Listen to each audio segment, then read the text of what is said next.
ose për gjithë ata që kanë ngritur një pyetje. Çfarë është një grua? Besoj që tashmë është momenti që të mbaj fjalën e saj, të komunikoj me ju, të frymëzoj ashtu siç bën në G Academy. Ish politikane, pyeta si do ta prezantoj. Shumë dimensionale, më thënë.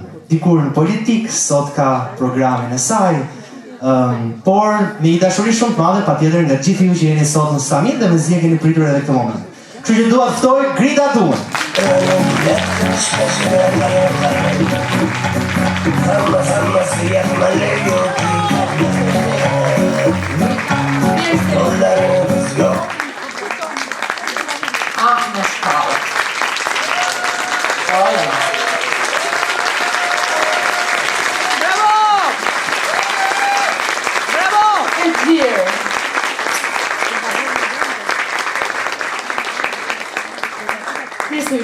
Faleminderit.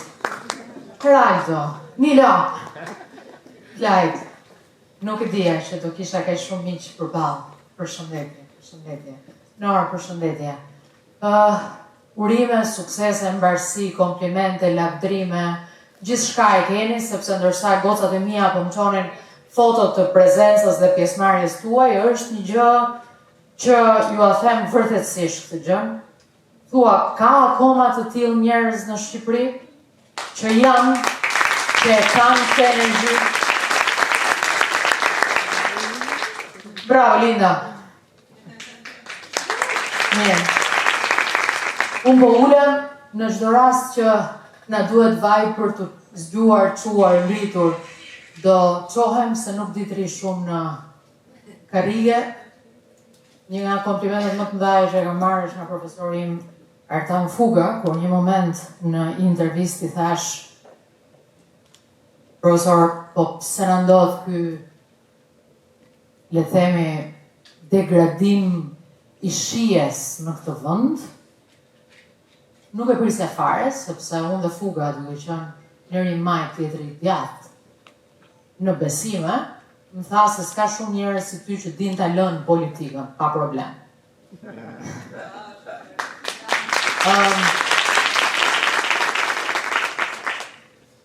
Unë e adhuroj supermarketin private, para se sa ta nis atë që duhet të them, e adhuroj jashtëzakonisht. Nuk ka gjë më të bukur se lekët e tua në xhep. Lekët e tua të tuat. Dhe besoj që një nga gjërat që do dua të theksoj përgjatë gjithë mesazhit është kënaqësia e të zotëruarit të gjës që je. Kur ti e ke kontrollin, qartësinë në të keqe dhe në të mirë. Unë mendoj që realisht në betimin e më të shenjtë, të kaluarit jetës me dikë, sigurisht për tradit, për kulturë, për princer dhe princesha mund ta bëjmë me partnerin dhe partneren.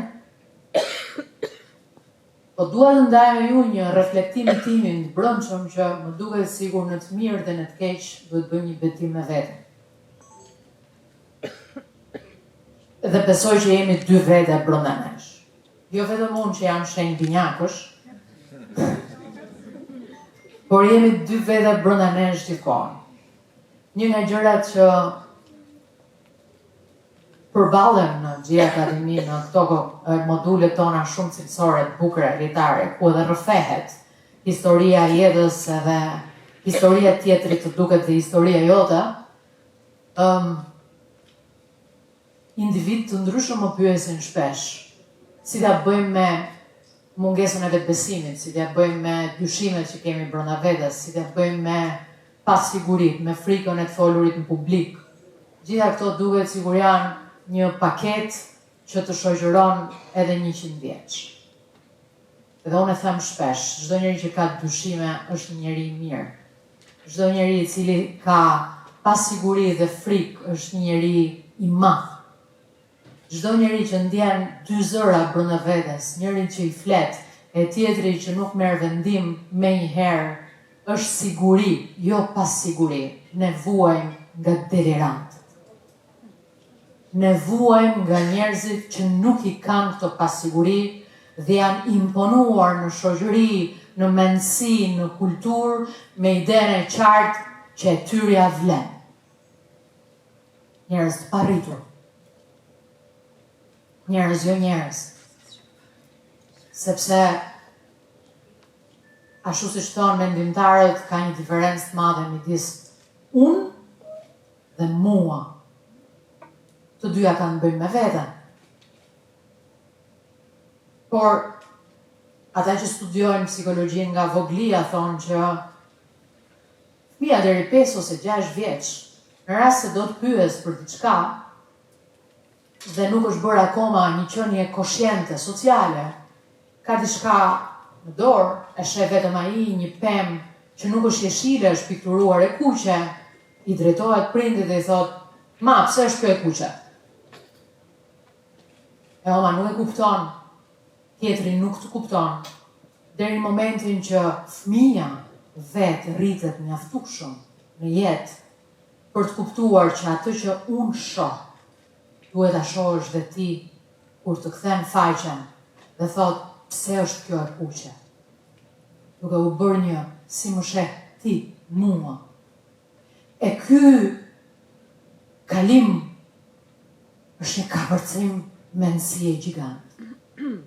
Si presin njerëzit nga ne, si më sheh ti mua. Jo si jam unë. Jo si jam unë. Unë, për veten time, e ka zgjidhur shoqëria amerikane, admiroj, mund të jem miliarder, mund të jem bilioner në gjuhën e tyre, i kam për vete. Unë nuk jam një mua, nëse ajo që unë kam nuk të shërben ty.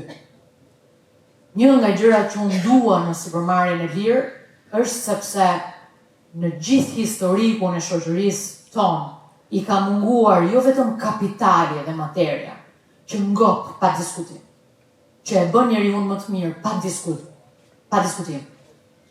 Pa diskutim populli kishte drejt kur thoshte fugarallëk, maskarallëk.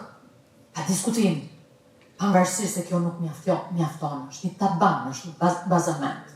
Por një nga gjërat që është e qartë për formulën e suksesit kapitalist është që të detyron të bashkëpunosh. Të detyron të ndërveprosh.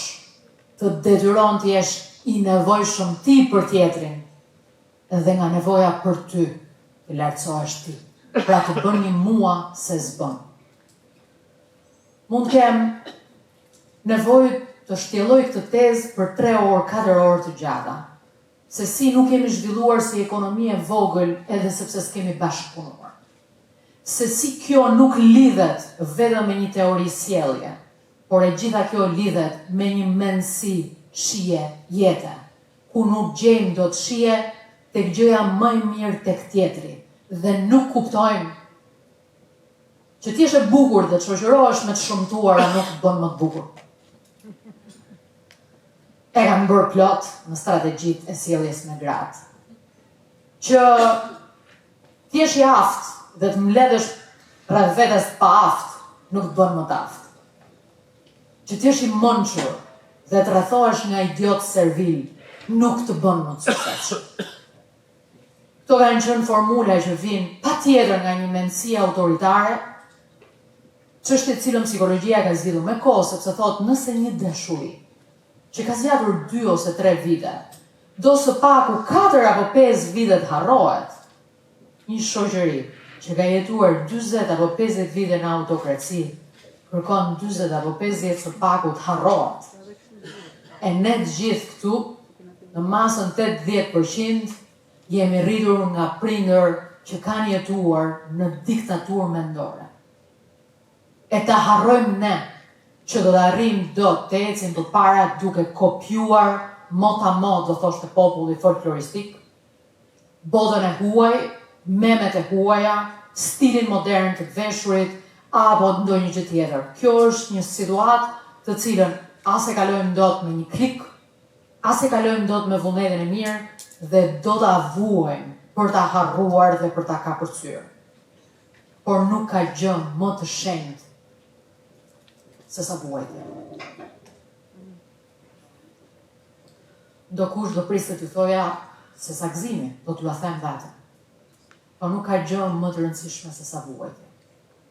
Është vetëm një gjë që gërvisha dënon tonë. Shkenca thot, çdo gëzim, çdo lumturi nuk shënjon asgjë në ADN. Reja e qesh të vjetrën, sepse ne I përcjellim asaj me ADN-n ton gërvishjet që ka shkaktuar eksperienca që na ka dhënë. Kjo është një anë. Ana tjetër e medaljes është përveç gjenetikës, është vullneti personal njerëzor. Dhe nëse kam një thirrje për nënat, gratë, vajzat, mikeshat e mia që e bëjnë këtë vend dhe do ta bëjnë këtë vend është një thirrje që cituar anglisht do ta quaja break the cycle. Thyeje ciklin. E këtu nuk do zgjatem, po vetëm do t'ju a them, nëse ju ngacmon, do jetë gjë e mirë. Mua, jo vetëm më ka ngacmuar, më ka shoqëruar. Ne jemi rritur të gjithë në familje, në mos me dhunë fizike dhe dhunë mendore po e po. Kjo është vërtet ajo. Po t'i pyesësh prindrit tanë pse janë sjell kështu apo ashtu, din të thonë, kështu bën edhe me ne. Kështu na rritën. Kaq dini. Detyra jonë në këtë epokë tranzitore, politikisht tranzitore, shoqërisht tranzitore, nga pikpamja kulturore tranzitore është të thyejmë ciklin. E keqja të ndaloj tek ne. Mos ta përcjellim atë.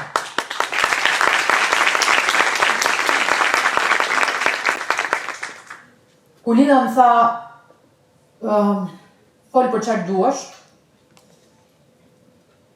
e vetëm e gjë që dua të flas dhe e kam, sidomos me mikesha dhe në këtë lloj audience, e kam të rëndësishme shumë ta përcjell se si më ka ardhur mua realiteti im. Pak jam filozof, pak kanë mbetur filozof në këtë botë. Gjithë mund të ndajmë atë që dim për veten tonë. Nëse e ndajmë sinqerisht, kemi bërë një gjë. Nëse ajo që ne ndajmë I ka thënë diçka dikujt që I shërben në rrugtimin e vet, atëherë si të gjithë ne marrim nga njerëz të tjerë që kanë eksperiencë, qofshin të mëdhenj apo të vegjël, unë besoj që ne duhet shfrytëzojmë absolutisht këdo. Nuk I ndajmë më sot njerëzit me kaq përvojë edhe sa kanë më të mëdhenj të vegjël. Madje mendoj që ne përfitojmë pak nga njerëzit e përditshëm, nuk dua të them të zakont. Dhe ajo që më ka bërë përshtypje gjithmonë, sa jam vendosur përballë audiencave të gjëra, është pyetja që më vjen nga gratë, po si është ti je grua në politik? Po si është ti je grua në media? Po si është ti je grua? Padyshim përgjigjja që ja kanë dhënë gratë mëdha dhe meriton theqërit I thuhet grua e madhe pa asnjë kompleks. Kur e pyetën si është ti je grua në politik, tha se di s'kam qenë ndonjëherë burr. Sepse nuk di se si mund pyesësh një ajrin çfarë është thjesht ajër. Është pyetje ekzistenciale. Nuk ta kthen dot përgjigje njëri në rast se nuk është Zot. Dhe një nga inatet madhore që kam në të gjithë diskurin publik të vendeve në tranzicion akoma, është bëhet kjo pyetja, si është ti je grua në filan gjë? Çfarë është një grua? Është një njeri. Është një njeri. Në një nga kongreset e partisë, me 3 fjalisa, aq lejohet në protokoll politik, kam thënë, kam njohur burrat vegjël, kam njohur burrat mëdhenj. Kam njohur gratë vogla, kam njohur gratë mëdha. Kam njohur njerëz të vegjël, kam njohur njerëz të mëdhenj. Dhe unë besoj që mes jush, nëse do përcjellin një mendësi është të lutem, mos më pyet më si grua apo si burr, më pyet si njeri. Më pyet si njeri. Sepse një njeri nuk është gjë tjetër veç se një mendësi. Një gjendje shpirtërore, mendore dhe një gjendje, le themi, e të ardhmes se si projektohet ajo. Dhe në ka një gjë që ja them çdo të reje dhe të riu, ju betohem që bekimi më i madh që kam në jetë është që me gjithë defektet e rritjes së secilit nga ne përfshirë mua, një gjë nuk e patën defekt ata që më rritën. Nuk më rritën si një vajzë. Ndoshta e tepruan në përgjegjësi me mua, por nuk munguan kur të më jepnin një sens rehatie me ekzistencën time. Dhe gjëja më e rëndësishme është të mos diferencohemi nga të tjerët në mënyrën se si na shohin, i shohim e tjerë, të diferencohemi në ndjesi, gjendje, mendësi. Nuk kam dashur të di asnjëherë nëse treqëregu i audiencave intrigante, kur ushqehej nga media kundërshtare në politikë, mendonte që isha një grua me 2000 epitete që nuk ekzistonin dot. Tek unë. Kam bërë një jetë vërtet.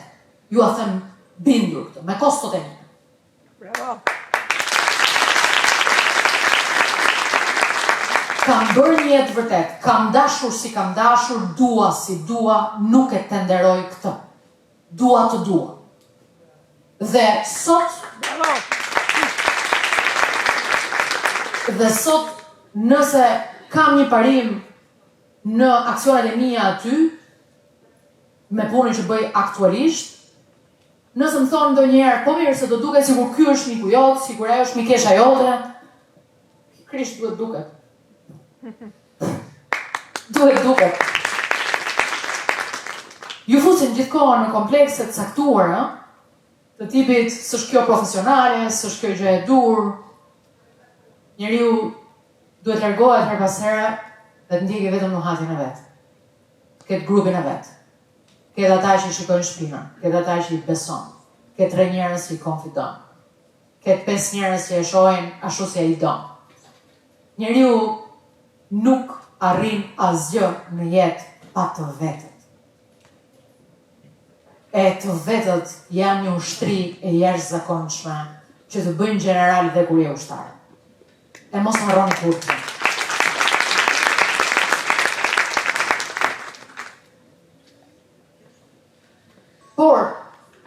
Por, sikur gjërat ishin kaq të thjeshta, që mjafton të thuheshin, të brendësoheshin, e pastaj bëheshin, nuk do na duhej rrugtimi secilit.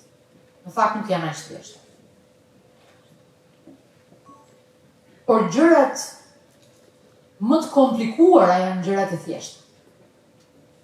Që do të thotë, filozofia ka thënë, çfarë i qëndron ndryshimit, vetëm ndryshimi. Gjithçka rrjedh, e panta re, gjithçka rrjedh. Çfarë i qëndron ndryshimit, është vetë ndryshimi. Nevoja e njeriut për të progresuar, për të ndryshuar, për të ecur përpara, është një gjë që na zgjon për ditë.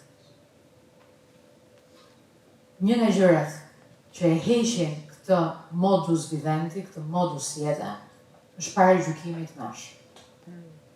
Një nga gjërat që gratë i ka goditur pafund është një gjë që vazhdon të jetë shkruar në gurët kilometrik kulturor shqiptar, që gratë nuk i duan gratë. Që gratë shohin shtrembur gratë. Jo, njerëzit me ambicie, njerëzit me zili, që janë të ndryshëm nga ato me ambicie, njerëzit e vegjël nuk i duan njerëzit e arrirë, nuk janë gratë.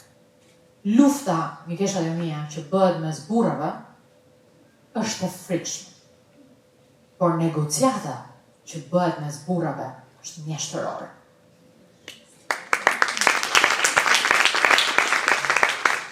Unë mendoj që i kemi dhënë shumë pak fokus të kuptojmë se si burrat interaktojnë dhe ndërveprojnë dhe të mësojnë.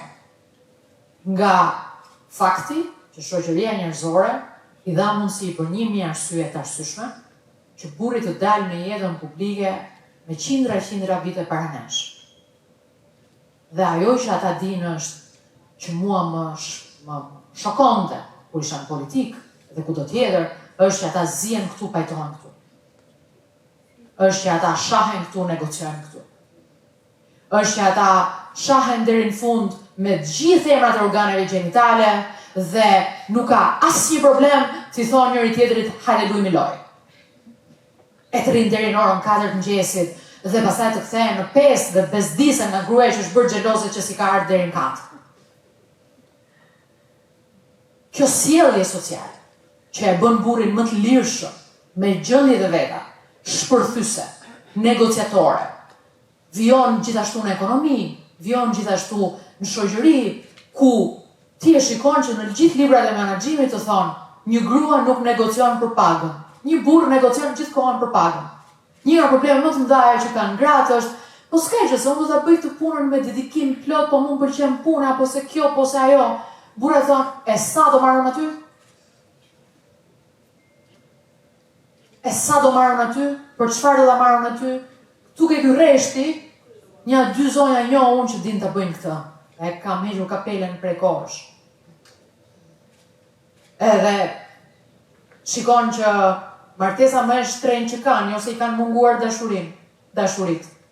Është martesa me veten. Lën më janë emrat individual, në rast se kjo nuk kthehet në një kulturë sociale, atëherë nuk kemi fituar asgjë. S'vjen pranvera me një lule, sa herë që më lavdronin në për komente, aty ku isha, po mirë është ajo, po s'vjen pranvera me një lule. Megjithatë shumë lule nuk duan. Shumë lule nuk duan. Unë mendoj që ky vend nuk është se po i mungojnë 1000 veta. Drejtë ta hajnë po i mungojnë maksimalisht 100. Dhe 100 unë i gjej këtu.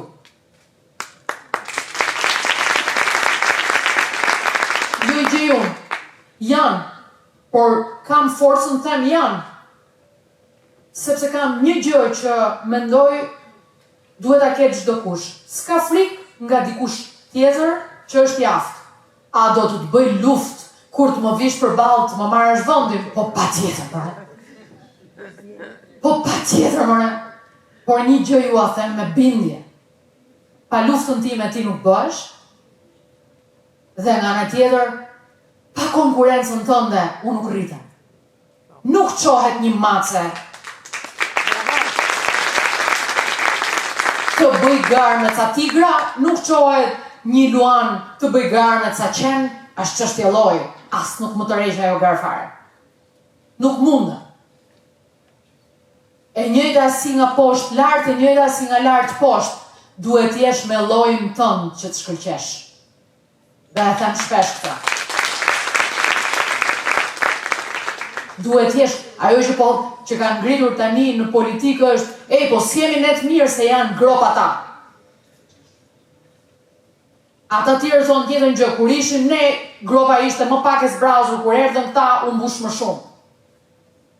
E njëjta gjë. Këtu ka një konkurrencë malinje, kush është e keqja më e vogël. Dhe nuk ka kur një konkurrencë, jo kanceroze, jo tumorale, se kush është shkëlqimi më i madh. E doni ta shihni këtë në estetik? Ju e dini shumë mirë që vim nga një situatë njerëzore, shoqërore, ku gratë, sa më të vuajtura janë aq më zonja. Vuajt, krusuti, shëmtohuti, lëri thinjat mundësisht. E ka pasur një kartuns në kohën tonë anglisht, që ujku i thot demit, e pikturon dhe i thot, pa brirë, ti e pret. Pa brirë është moda. Edhe i tregon gjithë shka që a i duhet presi brirët që ta hajë kollaj. Dhe gjë është dhe me estetikën. Estetikat e gruaja, e ka thënë Aristoteli, e bukura ka të drejtë.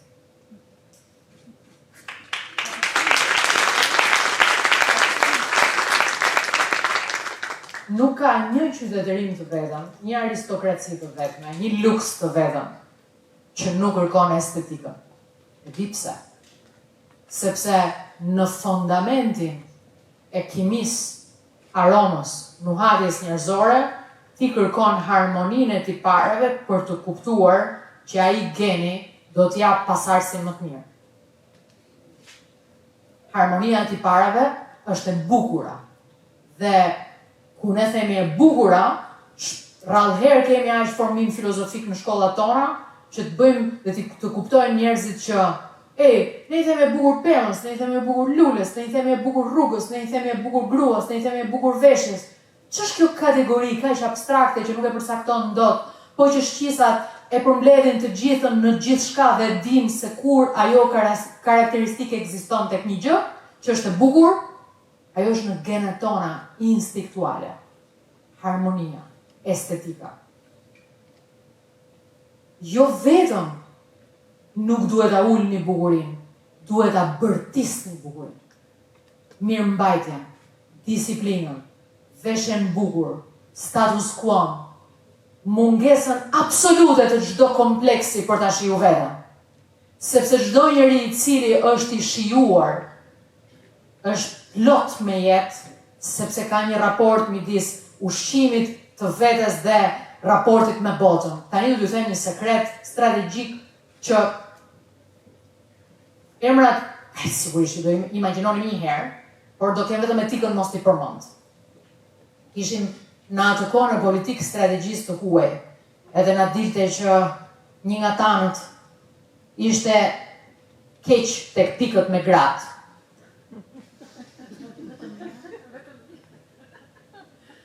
Ai që i duhej, jo vetëm një.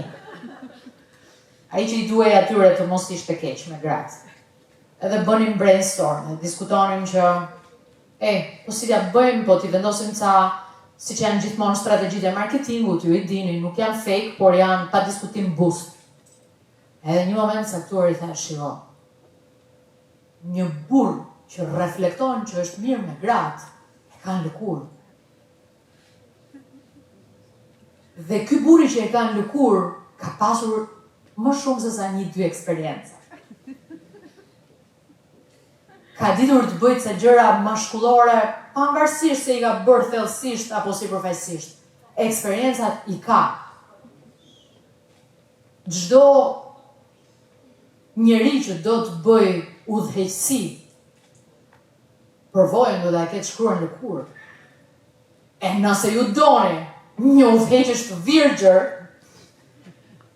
e nëse duan gjithmonë këtë fabulën e ujkut dhe demit që t'i thonë gruas, ti duhet jesh moralisht ke kuadrati im, duhet jesh fizikisht tek mosgjykimi, dhe sa plejada grash, gocash, fantastike që unë shoh, që ulin kokën se mendojnë që është vlerë modestia, sepse i kanë rritur me iden që ti je profesioniste. You are a piece of shit. Ti je kaq, do me thënë. Kaq ti je profesioniste. Ti nuk e ti kalon këtë masën. Dhe pse e bën ujku këto? Se t'ka vënë kufit e vetë. Unë nuk e di nga e mora. Nuk e di kush ma dha. Nuk e di si u bekova. Këto kufit. Nuk i kam njohur ndonjëherë. Nuk i kam njohur ndonjëherë. Nuk e di, ka qenë e brëndshme, ka qenë e mësuar, nuk e ndaj dot, një kohë tjetër mund të reflektoj më objektivisht, por nuk i ndaj dot. Por një gjë është e sigurt. Ne jemi qindra gjëra në një moment. Unë e di që një nga gjërat më të vështira në psikën e kujt do është, i them studentëve, çuna apo goca, është të imagjinosh prindrit kur bëjnë seks. Është që s'të pëlqen fare. Nuk do ta mendosh. Nuk do, nuk e refuzon. Imagjino të mendosh edhe ndonjë ofsham brenda shtëpisë, nuk do fare. Duke rrugaç. Ëh? Duke rrugaç. Jo, nuk e them atë kur, por nuk e do. Dhe arsyeja pse nuk e do, është se ne jemi rritur me Kemi angazhuar. me pelikani, me sjetulla, everything, çdo gjë është. Por nuk është kjo çështja. Çështja është se kjo nuk ndodhet vetëm në Shqipëri, Shqipëri po e po. Çështja është vetë shoqëria ndërton disa kode zakonore për të qenë më shumë e sigurt se sa e suksesshme. Të sigurtat na i sigurojnë rolet. Ti je nën. Ana shumë. Ti je grua, gruas po shumë. Ti je gruaja ime. Ti bën si unë, si them unë. Çfarë janë këto? Të gjitha janë in the box. Gjithkohën. Doni një shembull in the box? Jemi një rrugë të pashtruar, në mes të një shkretire. Nuk ka asnjë dritë ndezur. Nuk ka drita rruga. Nuk ka sinjale fosforescente. Dikush do ecë me një makinë të prishur pa drita. Asgjë nuk reflekton nga dritat anësh objekteve në atë shkretirë se janë shumë larg. Është një rrugë plotësisht e re. Një shofer merr këtë makinë, i hipon duke menduar që është rrugë djerë e pashkelur sapo hapet zhravor, me atë makinën si rrelli ecën me 200 ca në orë. Dhe diku njëri me ngjyrë që as nuk po qesh, kalon rrugën dhe papritur shoferi me gjithse me makinë pa drita dhe me dritat prishura ndalon dhe ai shpëton. Unë dua një pjesëmarrje minimale të më thoni si e arrin ai të kuptoj që mos ta shtyp. Kush mund të ishte një përgjigje?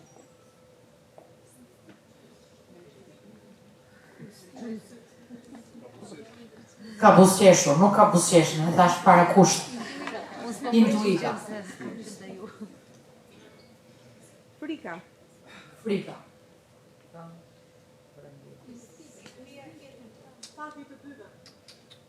Fati të dyve. Okej. Nuk do të zgjas. Se duam të i shpëtojmë minutat, jo televizive.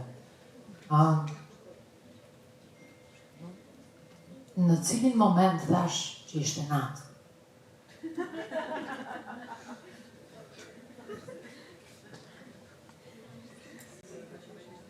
E njëjta gjë, ose që ishte errësirë. Asnjë moment.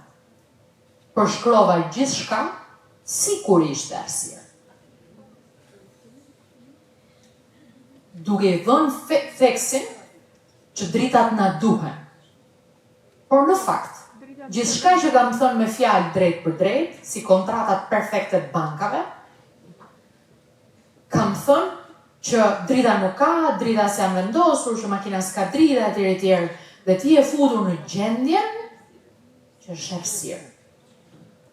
Kjo është të jesh in the box.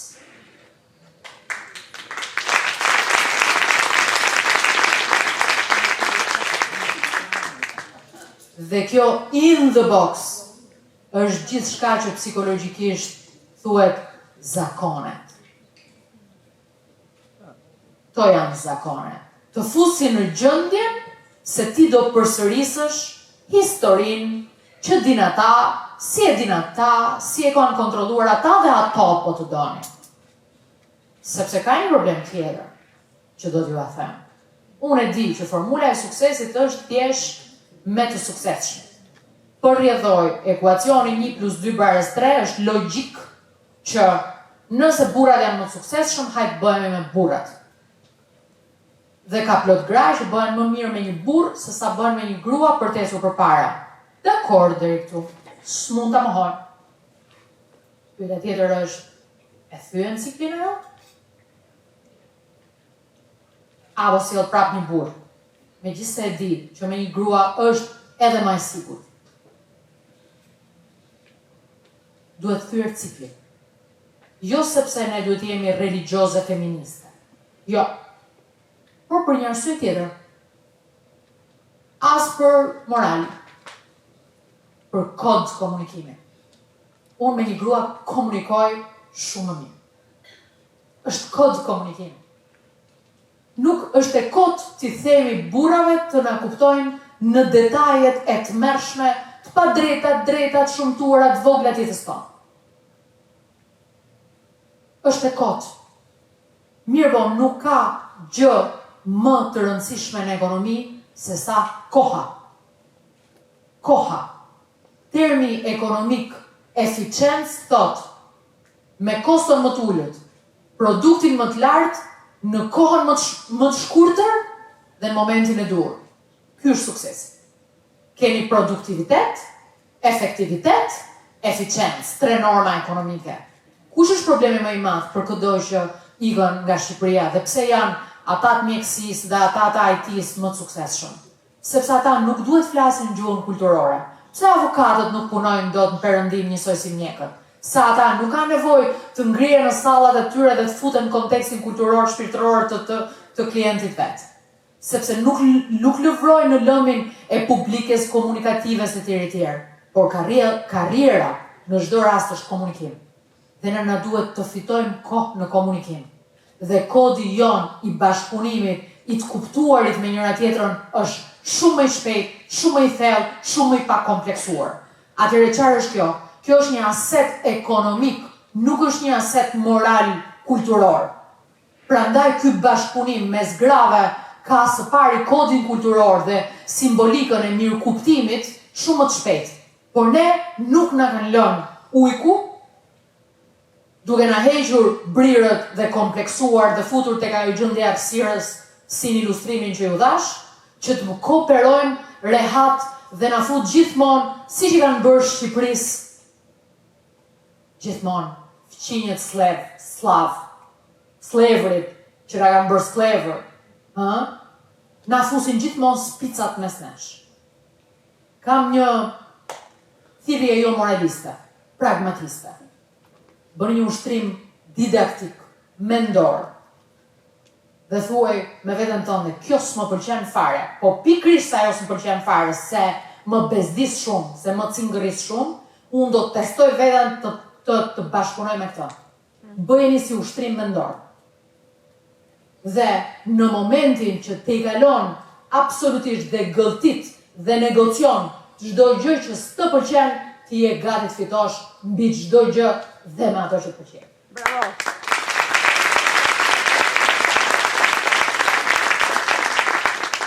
Elementi i fundit që dua t'ju them. Kisha disa materiale, po asnjëherë nuk i qëndroj. Sepse pa diskutim mos u ndjeni asnjëherë të limituar sipas meje, të mos si përgjigjeni vibe-it, gjendjes, edhe gjendja që më interakton mua është kjo që po bëj tani, jo ajo që kam para përgatitur. Por problemi i fundit, çështja e fundit që dua të transmetoj është nuk ka kurrë në jetë një situatë bardhëzi. Të tipit klishe, be yourself. Cili self? Mos u dorëzo vazhdo. Si të vazhdoj bra? Vazhdoj e goditur, vazhdoj e kompleksuar, vazhdoj e fajsuar. Si të vazhdoj, si që isha deri tani që dështova. Prandaj dhe trajnimet e copy-paste nuk vlen fare. Prandaj dhe ideja që do vinë dynjaja dhe do e ngrenë Shqipërinë. Po, ekonomikisht mund të ngrenë. Po si që po e shikojmë ka një 30 vite, që nga njëra anë shkruen letra Komisioni Europian, FMN-ja, Banka Botërore, nga anë tjetër ato letra këtej fakte. Kretë të ndryshme. 2 realitete, 2 botë. Por se pa diskutim, ne mund të marrim nëpërmjet elitave tona njerëzit që na udhëheqin eksperiencën, filozofin, mendsinë, rrugtimin e tyre, po duhet ta përkthejmë në kontekstin tonë. Jemi detyruar, nuk ka njeri dot në familjen tënde apo timen që më thot mu si ta bëj më mirë son. Mund të më ndihmoj të lexoj shenjat e mia, por maksimumi kaq mund bëj. Dhe nuk ka situata bardhëzi në jetë. Dhe e dini se kush është problemi më i madh me gratë e arrira. është se mendojnë që gjykojnë që janë në situata mirë apo keq, po mirë apo keq. Jo, problemi më i madh i një gruaje në vendimarrje dhe çdo njeriu në vendimarrje, po një gruaj që shikon me më shumë ngjyra situatën është që asnjëherë nuk është bardhëzi situata. Unë kam 2 materiale nga intervista shumë e mirë e Barack Obamas. Unë do i kërkoj stafit 2 minuta, ta ndiqni, çfarë ai thot për Michelën, çfarë ai thot për Tom. Dhe dua vetëm një analizë të vogël për të thënë një gjë. Kategoria jonë që jemi këtu nuk vuan nga mos kuptimi se çfarë është e mirë e çfarë është e keq. Le mos trajtohemi si dement me njëri tjetrin, si budallë. Ne vuajmë nga aftësia për të marrë vendime në situata komplekse. Kur ti 51 me 49 dyshon gjithmonë. Kur ti e din që nëse ti e vijon dhe pak sakrificën, do bëhesh shumë e nevojshme. Po në rast se ti nuk e vazhdon me sakrificën, mundet të të zëvendësojnë. Po në rast se ti nuk je dhe kjo, mundet që të të konkurojnë, sepse e kanë në dorë ata. Mbetet përsëri që në vendimarrje 80% janë burra. Por nga ana tjetër ti e di shumë mirë se si bëhet ndryshe, po e di shumë mirë që ky këtu, dhe s'po flas si burrat se meritojnë flat, ky nuk është rritur ndryshe dhe kaq di. Hajde ta ulim tani stekon sepse ky kaq pranon, ti bëhemi të pranueshëm që të arrijmë të mbijetojmë. Situatat janë komplekse. Dhe në situata komplekse, na duhen her pas here disa sinjalistika që të na qartësojnë që 49 është 49, 51 është 51, që me 2% mund të ndryshojë jeta. Sepse pushtetet nuk kërkojnë ndonjëherë 78 mandate si po kërkojnë tani, se janë situata sui generis. Kërkojnë 71 dhe po morën 71 mbajnë dhe 81. Në jetën tonë të përditshme, ju keni 100 komente, e di që fatkeqësisht psika njerëzore ju bën të ndaloni ke 4 të këqijat, 96 mirat si shef njeri. Dhe rinë aty dhe hypën makinë dhe thu, po pse kishte thënë, po kush është ky, po ma gjej kush e ka bërë komentin. Në fakt do të jetë invers. Shuajeni 4, keni 5 njerëz delete, lejoni 96 të vi brenda jush. Nuk ka shanse. Në faqen e secilit personale, lëreni faqet e portaleve, që juve mos keni një diferencë midis 51 mira 49 këqija, sepse ata që ju kanë ndjekur ju kanë pëlqyer si fillim. Dhe çfarë bëni ju? Ju rini gjithmonë te 49-ta, apo ke 40-ta e keqe, apo ke 5-ta e keqe, dhe nuk e kuptoni që ai 2% shkon tek ai teksti këngës The winner takes it all, the loser standing small. We have to win. Pastaj përcaktojmë se kush na komenton. Mbani mend 2%.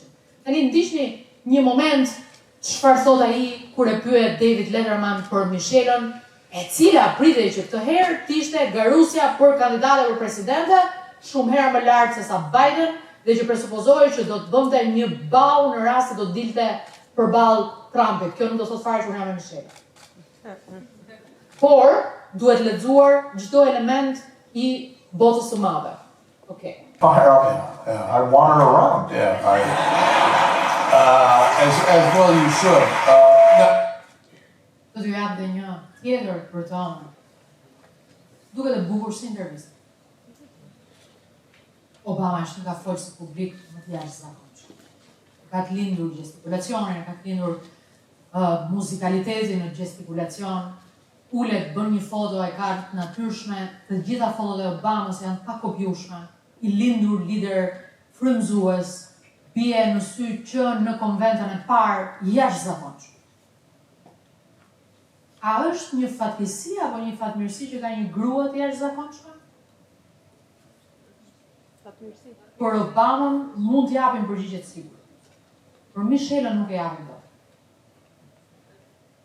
Në këtë intervistë të menduar mirë, strategjikisht, Obama thot 2 hapa para, 2 hapa mbrapa. 2 hapa para, 2 hapa mbrapa. Shiko, një gjë që Michela e kuptoi më shpejt se unë është që për të udhëhequr një vend, ti duhet i kuptosh atij sjelljet, mendimet, ajo e kapi më përpara. Unë jam shumë krenar për punën që bëri ajo.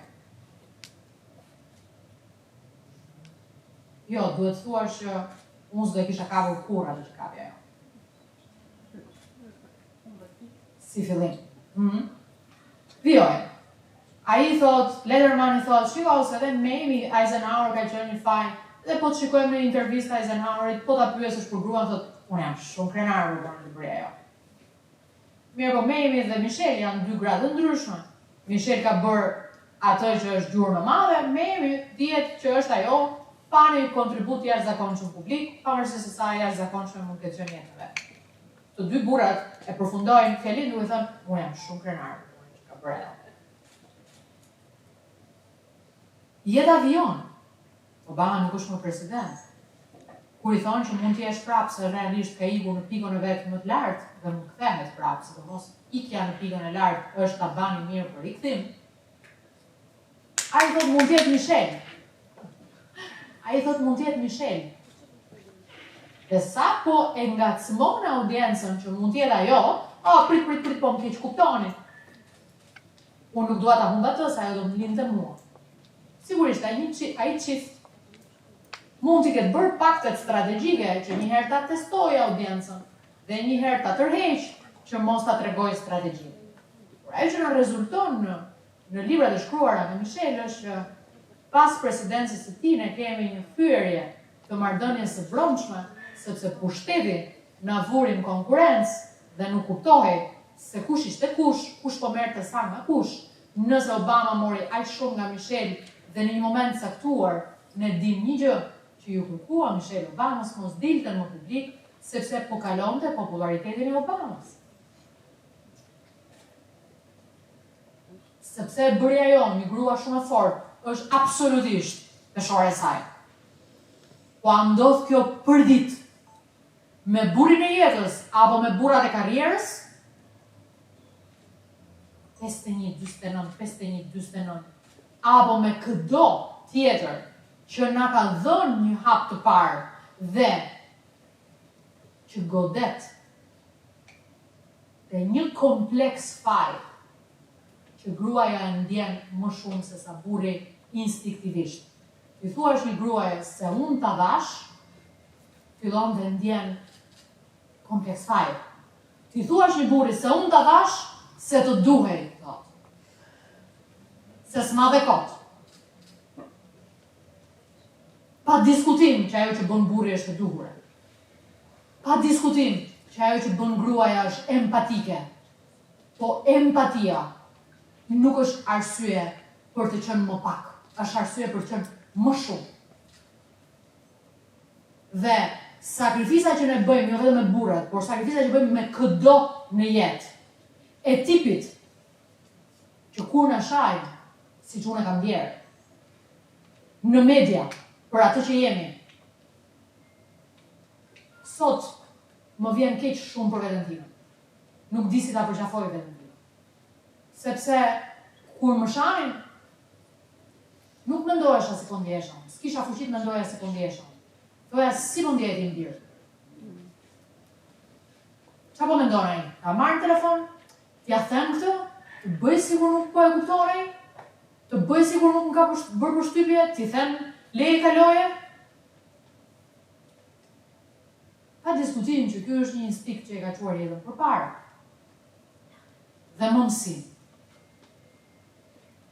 Por ajo që unë ju them është, kujtohuni që her pas here duhet të dilni nga vetja, ajo e dyta, vete, dali dhe përshafoj ty njerë, se e ti keq. Bëjeni këtë.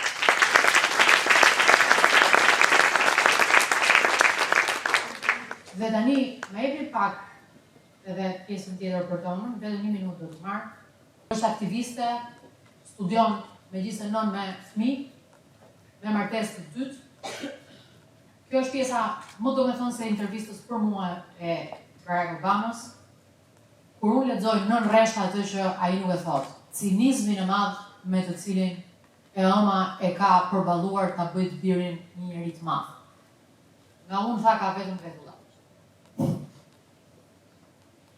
Me një qartësi absolute, që po ta vendoste veten në vend të parë, po të thoshte të vërtetën, me siguri, agresive që kishte ndaj një burri që kishte lënë me një fëmijë 4 muajsh, ky nuk do kishte figura të shëndetshme në mendjen e vet, dhe nuk do ishte ky njeriu që të thoshte që unë i kam mësuar të këqijat e tip jo prej asaj, por më vonë, sepse ai brenda vetes do ishte rritur me kompleksin që ka një bab me 1, 2, 3, 4, 25 negative, dhe nga ana tjetër, nuk do thoshte që mua ai më mësoi dhe nga mungesa, sepse tabani i vendosur nga ajo e ëma, që i tha nga unë ke vetullat dhe nga i trurin, e bëri atë nëpërmjet sakrificës dhe tërheqjes asaj në bek, mbrapsh, që t'i linte të mendonte i biri, që i ati ishte shumë i mençur, i vlefshëm, ndarja e tyre nuk ishte çështje e tij, dhe shiko se nga unë ke marrë gjën më të zakonshme, dhe nga i ke marrë gjën më të jashtëzakonshme pikërisht se të mungon, dhe nëpërmjet mungesës ai kuptoi se si e mbushte gropën e cila ishte grop, po jo e zezë, se ekzistonte ajo. Gropat e zeza nuk mbushen. Gropat mbushen në rast se ne kemi qartësinë për t'i lënë së paku të pambushura, jo më të mbushura me pluse. E njëjta gjë është e fundit gjë që do t'ju them. Mençuria e një gruaje që vlen për gjithë botën rreth saj duhet përdoret për atë vetë. Ma jemi foton e fundit që me cilën tallen ata që nuk e heroin or victim. Ju lutem. Përgjithsisht, në këtë turbulencë jo bardhëzi vlerash, e kanë bërë gruan të jetë e pa qartë për çfarë roli shërues duhet ketë tek vetja. Dhe një grua në mënyrë simultane është një viktim e cila fuqizohet kur diçka ndodh, sepse ajo mund të zgjedhë nga cila situatë përfiton më shumë. Ky është cinizmi me cilën i drejtohen gruas. Ti luan viktimët, ti bëhesh heroin nëpërmjet viktimizimit.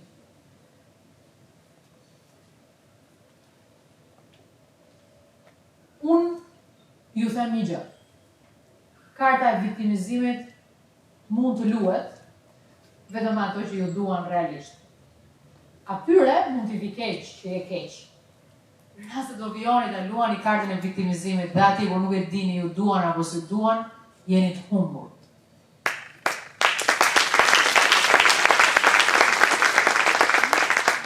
Edhe e di që do ketë plot gra që më thonë që ne na kanë kafshuar gratë që kanë bërë viktimat me ca burra.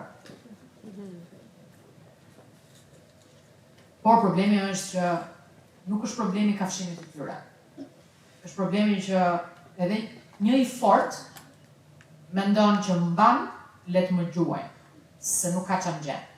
Mban let më gjuajnë, nuk ka çam gjën, se unë jam aftë, unë jam zonja, unë jam e drejtë, se puna do flasë për mua. Bullshit. Kafsho bek.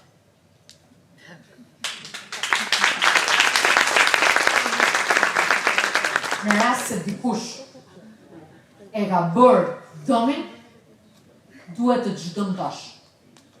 Hakmarrja nuk është keqësi, her pas herë është drejtësi. Sepse të ka vjedhur frekuencën, energjinë, vibe-in, statusin dhe çdo gjë tjetër. Nuk ka më grua se s'ja bën dot një gruaje. Kjo është bullshit prej të dopti. Jordan Peterson thot, mos e vlerësoni veten sikur jeni shumë të mirë, thjesht sepse s'keni fuqi të bëni keq. Se s'ju mban bëni keq. Ne nuk jetojmë në një planet hynor. Jetojmë në toksor, njeri, tepër njeri, thoshte Nietzsche. E kam brenda dhe të keqen dhe të mirën. Nëse më teston të keqen, do të patregoj. Nëse më teston të mirën, do bashkëpunoj. Kafsho bek. Faleminderit.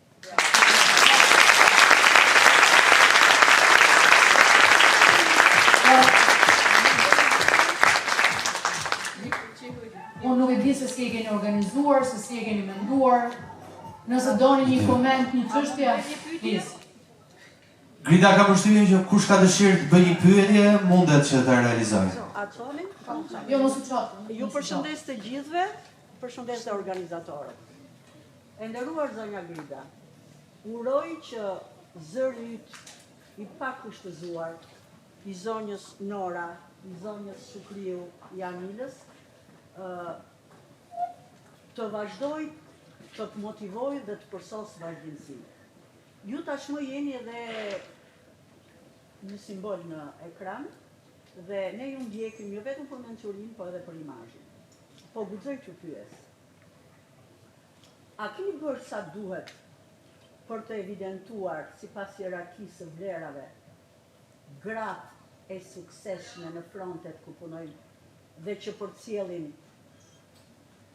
mesazhe tepër të rëndësishme për kohën që jetojnë dhe që do të jetojnë. Faleminderit.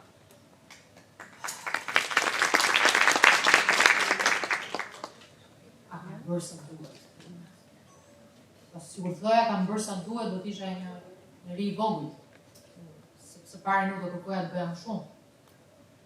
Sa duhet është, a kam bërë sa kam mundur deri diku, po. A kam kushtëzime, kemi kushtëzime të gjithë në zemë? Patjetër që kemi. Një media nuk është një pronë, edhe atyre që janë pronarë nuk është një pronë. Është detyruar të jetë një sukses. Pa diskutim, unë nuk jam nga ata që të them që ky popull do tallavat I japë. Nuk jam aty. Por që je detyruar her pas here të ndjekësh aktualitetin, të ndjekësh atë që ka interes, dhe që t'i thuash edhe ca grave, se më përmende Anilën dhe Norën, po më të disa janë gra si Anila, se Nora ka qenë politike, sa janë gra si Anila, që është 1000 herë më heroike dhe ca gra përkundrejt ca grave në politik, që ka bërë atë që bën Anila. Tani t'jemi të vërtet.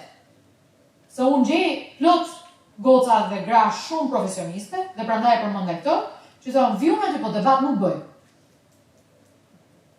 Ai nuk është format për intervistë, ai është format për debat. Dhe në këtë moment mua më bie produkti. Edhe ju, po t'ju prishet produkti, kudo që jeni, nuk keni çfarë bëni. Të thoni ju, a do ta bëj unë një grua agresive me zor?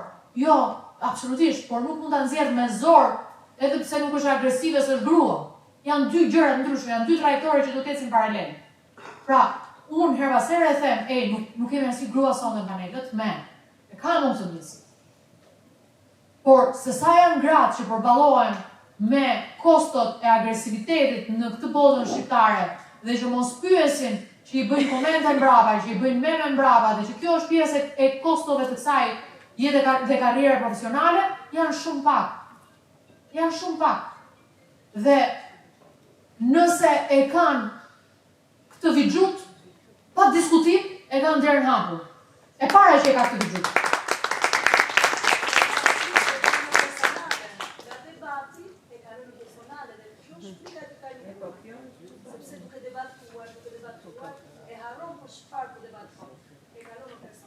Po, 3 ditë zgjat.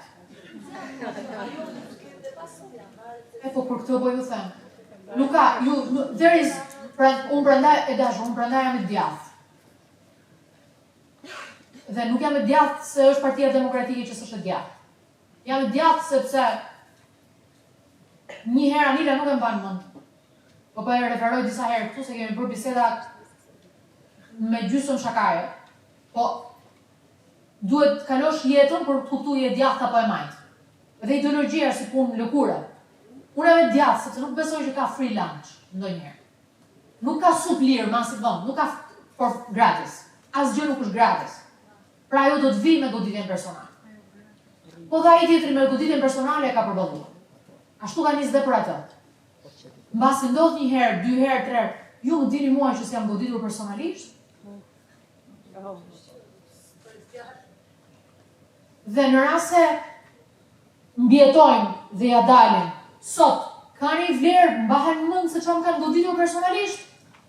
Pra dhe thash, 49 t'jesh ti, 51 t'je tjetri, the winner takes it all. Duhet fitosh dhe harrohet se çfarë është në humbje. Nëse ti nuk e kalon atë cak, atëherë mbetesh aty gjithmonë. E kanë personale, në fund ditës personale është gjithçka. Se nuk është publike politika, personale është, unë e kam personalisht politika. Unë realisht mendoj që ky vend ka 100 e sa vite që ka rishpërndarje të kapitalit. Ti marrim cave, t'ja japim cave. Ose merja publiku dhe jepja oligarkut, po tani nuk duhet bëj politikë. Dhe këtë nuk ka bërë e majta, më ka bërë dhe djathta. Të kompleksuar në politika. Sepse unë besoj që këtu, në një vend në të cilin të gjithë thonë nga Kuqi, nga Vlora e duan autobusin horizontal se e duan gjithë parin, që shkon një vend me 3 milion banor, emigron dhe ja del të ketë soprano të jashtëzakonshme, IT si Mira Morati të jashtëzakonshme, ti të kesh këtë ADN për të ndërtuar botë në botën e madhe dhe mos bësh dot botën tonë të vogël, këtu ka diçka që shkon. Ne nuk i kemi dhënë liri gjenetikës tonë brenda nesh. Dhe sa po shkojmë dhe gjejmë liri, shpalosen. Është liria e mos konsideruarit ndonjë gjëje problem në raport me veten. Po le ta kenë personale, dhe unë personale do ta kthej. Këtu nëse nuk e thyeni këtë tabu, atëherë personalisht mbetemi keq. Dhe nuk është problemi se mbetesh keq. Problemi është një gjë. Unë gjithmonë mendoj, kur jemi 80, 90, qofshim një jetë gjatë gjithë. Okej. Do kemi thënë në fund që jetuam vetën tonë, jetën tonë? Kaq kam pyetje, nuk kam pyetje çfarë bën për vendin. Vendi do rjetoj edhe pa ne. Do vazhdojmë miliona vite pa ne. Nuk kam pyetje. Çfarë bën për vendin? Bën për vendin, prandaj prapë jam e djathtë, kur e di që jap maksimumin tim. Disa qenia me maksimume e kanë ngritur nivelin e vendit, është normale. Kaq është e gjitha. Mirë, një duar trokitje për Gridën. Grida, po vazhduam prapë me pyetje. Kam përshtypje E do dhe një pyetje tjetër. Është ngritur në këmbë disa herë, thuaj. Kënaqësi të jem në mesin tuaj të gjitha. Respekt zonja Grida për profesionalizmin që u keni, karakterin tuaj dhe individualitetin e një gruaje heroike që duhet të jetë frymëzim për çdo femër shqiptare. Unë, nëse kam marrë një kompliment të bukur në jetë, është ti ngjan me karakterin e Gridës. Dhe për mua vlen shumë ky kompliment dhe nuk e kam harruar. Në eksperiencën time të punës, kam qenë administrator aseteve kriminale dhe më është dashur që gjatë profesionit tim të përballem me burra, me meshkuj dhe gjithmonë meshkujt e kam pasur problem që një femër të jetë drejtuese. Por unë ju kam treguar të gjitha që një femër është një lider e vërtet, udhëhiqet nga parimet e drejta, di ta tregojë vendin e saj atje ku ajo duhet ta tregojë. A kanë pasur gjëra personale, pa diskutim që e kanë kthyer personale. Ministra, sekretar përgjithshëm dhe pozicione drejtuese titullarësh. Por unë sot kam fituar kundrejt këtyre.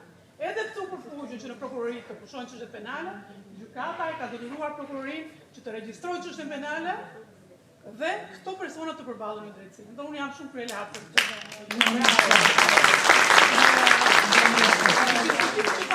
Për ish presidentin Obama, për mua ju shpreh diçka që ai iku në periudhën e tij më të mirë. Dhe kushdo që ikën në periudhën e tij më të mirë, ka shanse për të rikthyer. Do të thotë që sa shumë për edhe ju, nuk është interesant historisë politike. Faleminderit.